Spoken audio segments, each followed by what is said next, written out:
How long did I sleep? It's so dark out already. I don't know if I slept through a whole day and night or only just lost daylight. I went to the living room to be surprisingly met with Giant and Tiny still here. Tiny was passed out, making a noise that one could assume was snoring, but sounded more like chirping. Giant is awake. He nodded towards me, but seemed to have no interest in any interaction. I do feel bad for how I treated them.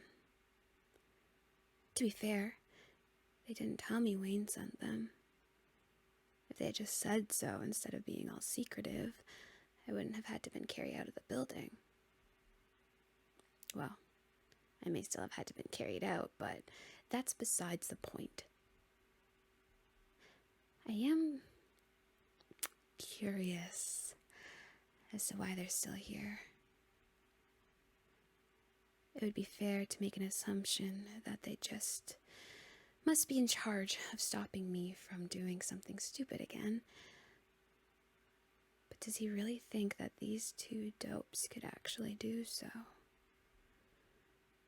If I had something to be up to, they would only be additions to the plan, not negatives. I already know enough about them from our short walk on how to piss them off into storming off, or how to encourage them to work with me. Ugh, my stomach has been making unnatural sounds. I think it's completely emptied out from the multiple times I had to purge my pick of poison. I offered Giant half my apple. I was pleasantly surprised to get a thank you from him. I reminded him that I should be the one thanking him, seeing how they followed through with helping me, even in the state that I was in. He didn't say anything more. I feel like he thinks a lot of people think very little of him.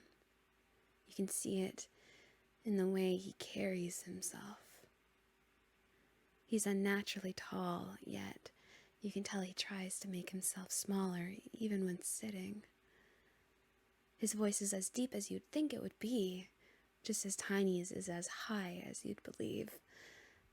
Funnily enough, Tiny rises when he talks too fast. I think he tries to deepen it when he's focused. I sat on the sofa with Giant, watching Tiny sleep. I'm surprised he stayed resting so long. This man has no sense of what's going on around him. I wish I could sleep so deeply. I could use a good rest for once. He must feel safe with Giant around. I miss feeling safe. Knowing somebody's beside you in the night. That you don't have to keep one ear open and have your mind in a constant state of fight or flight. Feeling warmth, not unbearably hot in this humid, impossible to breathe country. I turned my attention to Giant after a few moments of intensely staring at Tiny. He clearly wasn't going to stir. So I asked him what his name was. Funnily enough, it was George. I told him about my other brothers, and as time went by, I could tell he was slowly letting his walls down. It was a joy to witness.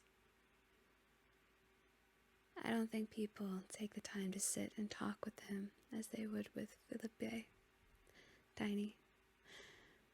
It appears he seems to take the front line in conversations for the most part. He wouldn't answer my questions on Wayne, though. He would just give me the runaround, the answers that I know all too well. Just business. They just work together. All that bullshit and fluff.